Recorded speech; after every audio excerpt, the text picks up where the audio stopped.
کی حدیث ہے، نبی کریم علیہ السلام نے ارشاد فرمایا ان الارواح جنود مجندہ، فرمایا روحیں عالم ارواح میں لشکروں کی صورت میں ہوتی ہیں، فوج در فوج، اور روحوں کے جھنڈ ہوتے ہیں۔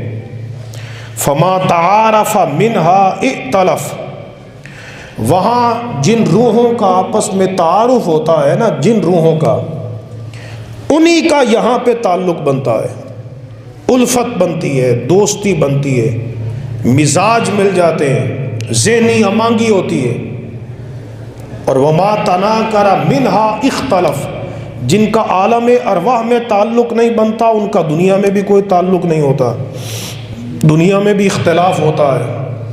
تو یہ تعلق بنتا ہے پہلے عالم ارواح میں، تو صدیق اکبر رضی اللہ تعالی عنہ کا مصطفیٰ کریم علیہ السلام کے ساتھ دنیا میں تعلق بعد میں بنا، غار ثور کی خلوتیں بعد میں نصیب ہوئیں، شب و روز رب کے حبیب کے چہرے کی زیارت یہ بعد میں نصیب ہوئی۔ صدیق اکبر وہ خوش نصیب ہیں جنہیں عالم ارواح میں ہی مصطفیٰ کی روح کے ساتھ مناسبت نصیب ہو گئی۔ سبحان اللہ۔